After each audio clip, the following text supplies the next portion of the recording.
Pada zaman dahulu kala, di sebuah rumah hiduplah seorang pemuda dan ibunya. Kemudian pemuda itu menikah, istrinya adalah seorang yang sangat giat bekerja, dari pagi sampai malam bekerja tiada henti. Di samping itu, sang istri juga ramah, sehingga pemuda dan ibunya merasa bahagia sekali mendapatkan istri dan menantu yang begitu baik. Tetapi, setelah 10 hari, 20 hari berlalu, menantu perempuannya itu terlihat tidak sehat, wajahnya pucat dan makin kurus. Ibu yang cemas bertanya pada menantunya, apakah kamu tidak enak badan? Katakan saja, jangan malu-malu. Kemudian menantu pun berkata, tidak, saya tidak apa-apa. Tidak ada yang sakit, hanya saja, katanya dengan gelisah. Sebenarnya, saya hanya ingin kentut saja. Menurut menantu, sejak menikah ia berpikir tidak boleh kentut dan berusaha ditahannya sampai sekarang. Oh, ternyata soal itu. Kalau kentut kan semua orang melakukannya. Tidak ada gunanya menahan kentut sampai badan menjadi tidak sehat begini. Tapi, kentut saya lain.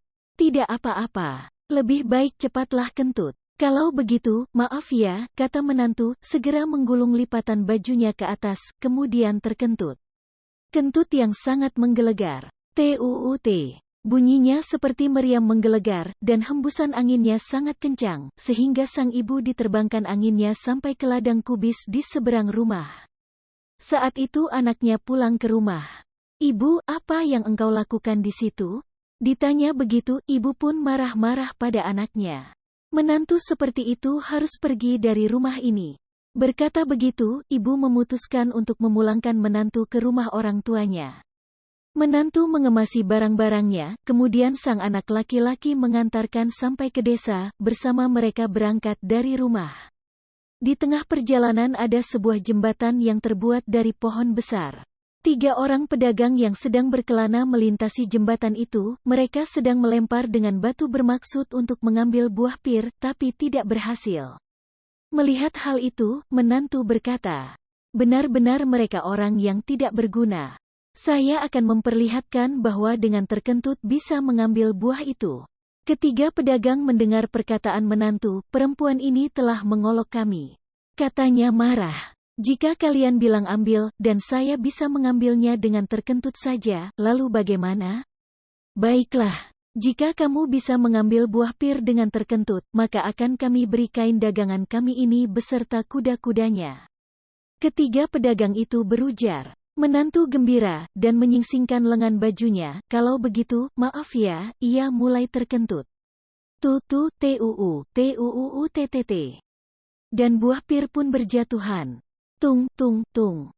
Sedangkan pedagang kain itu semuanya diterbangkan ke atas pohon pir, tolong. Teriak mereka berusaha bertahan di atas pohon. Begitu menantu menghentikan kentutnya, pedagang-pedagang itu turun dari pohon dengan wajah pucat pasi.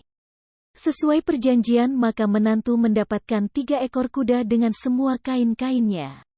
Menantu yang berguna seperti ini semestinya ada di rumah, berkata demikian anak laki-laki pun membawa menantu pulang kembali ke rumahnya.